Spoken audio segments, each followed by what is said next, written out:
All right, my name's Jake Snyder. We have Kyle Vivian, Nick Wendell, and Nick Worthington, and this is our presentation on Delta Airlines.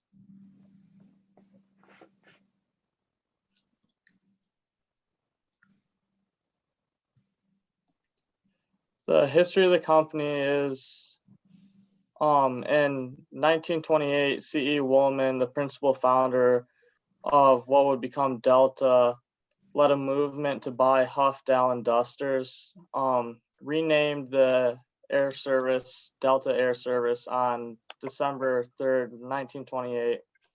In 1929, Delta operated its first passenger flight from Dallas to Jackson.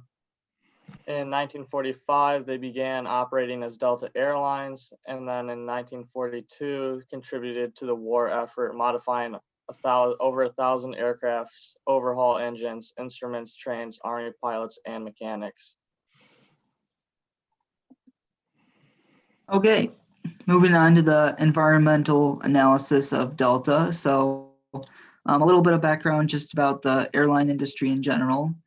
So in 2008, the airline industry has created a global action framework to work on short, medium, and long-term goals in relation to the environment. So the short-term goal is already past 2020 now, 1.5% fuel efficiency improvement. The medium-term goal is to stabilize net aviation CO2 emissions at their 2020 levels, or what they were last year, and then getting those levels by 2050 down to 2005 levels is the long-term goal. So looking at Delta, they only reached 1.1% fuel efficiency by 2020, but most other airline companies have not reached that goal either. Southwest and Hawaiian Airlines are two that have reached that goal, so it is possible. Okay, so now looking at some other aspects relating to Delta and the environment. So competition, going back to those goals, if Delta can achieve them and many other airlines cannot, that's a great way for them to be better from a competitive standpoint, because in this day and age, a lot of people care a lot about the environment. So if Delta is doing the best in regards to that, they may say, I want to be on Delta's flight because they're doing this. From an economic standpoint, Delta earlier this year pledged to give $1 billion or invest $1 billion in themselves to become the first carbon neutral airline. So looking back towards competition, if that's something they can achieve, that's also going to be highly successful for them. Looking at technology, they're also trying to retire old planes and replace them with newer models, so they can become more fuel efficient, hopefully up to 25% more, which will help with fuel efficiency goals. Socially, they're also working with Habit for Humanity to build new homes. They've already built like up to 12 new homes using their recycle program, so that's really great. And then from their 2019 report a couple years ago that included the previous 5 years, some things that they could improve on is they had the most waste in 2019, which would be the last year of that report. They've had 3 notices of environmental violations twice, or more than 3, I should say, and they only reached their goal of less than 90 class 1 and 2 spills once. So they definitely, those are some other environmental aspects that they should better themselves with. For the marketing objectives and performance, Delta was named the best North American airline in 2019. They were named the 3rd most innovative brand in 2017 by BizBash. They're also awarded the gold medal overall U.S. carrier with the Travelers Weekly Magellan Award. So their target market is middle-class citizens or middle-upper-class citizens. They also target frequent travelers as they have more use for airlines, and it turned out to be more productive for them to target towards them. They place importance heavily on the segmentation of prices for the customers because they have many different types of customers. As I said, middle class, upper middle class, or frequent travelers. All 3 of them have different needs and different wants. They also have priority on safety.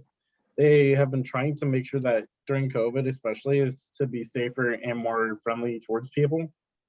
And still, even with restrictions lifting in some states, Delta has still has their travel restrictions, and they limit how many people can be on their plane at one time. And like Nick said, they have been trying to reduce their carbon footprint. All right, the marketing mix. So for different travel lengths, like international or national, they have different cabin arrangements. And those cabin arrangements can go from almost suite-like areas to just the classical chairs everywhere, 4 rows. And in their international flights, they have the same quality type of areas, but they're more luxurious, and they're marketed towards people who are going to be traveling for maybe 10 hours, 12 hours in one flight. The national, they're still quality, but they're less luxurious, as they will be traveling a shorter distance. Because in most areas in the USA, you can reach other places by a few hours of plane travel. If you're going overseas, that's going to be a much longer arrangement. The food arrangements are also based on the flight type. So if you have a longer flight, they're going to offer better products. But if you have a shorter flight, it's going to be based on where you're seated and how long the flight is. They're heavily based off their customer satisfaction, and they have open forums for customers to talk about their experiences and what they could do better. They recently came up with the same flight campaign, which is based on the idea that they're going to bring more customer satisfaction with the same experiences on the flights, but bring everybody closer together.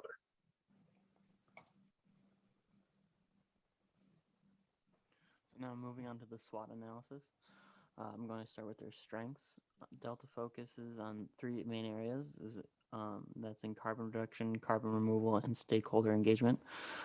Stakeholder engagement is particularly more important to get those who invest in the company more involved in their decision making.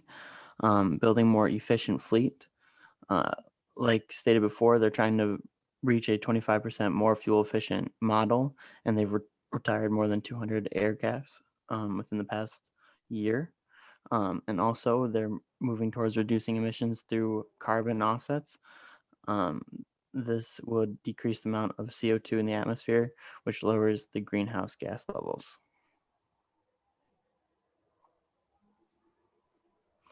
Their weaknesses. They're very dependent on the North American market. They focus mainly on the American market when they are a global company. This loses them profit in many other different countries all over the world when they can be a global competitor when they only focus on America instead of trying to broaden their horizons. And then the A220 aircraft as had forced landings on multiple occasions caused and from defects and problems with the plane. Some opportunities that they have is innovation towards sustainable aircraft carriers, making different efforts to innovate into more sustainable aircrafts, maybe even using electric or solar panels or solar powers, gaining a bigger market in other countries, like I said before, building a more respected company outside of North America, that they are the North American market that they're already dependent on, and then allowing them to become a more powerful company. And then their biggest threats are their competitors. Other air travel competitors are eating up the market. They are expanded in different countries instead of just depending on their North American market to fuel their company. The coronavirus has affected all air travel companies, and it takes away from their profit and their regulations. They've had to change up how they go about how you would say they had to change up their regulations. And then security, a lot of people don't feel safe on the plane, so they take other means of transportation instead of aircrafts. Then the case study analysis. So Delta's won numerous performance awards within the last 5 years, including 2019's Best North American Airline, 2018 Fortune's Top 50 Most Admired Companies, and has won Most Admired Airline 7 of the past 8 years. Delta offers more regional flights compared to competitors, which means more access for the flyers and can also be cheaper with shorter flights.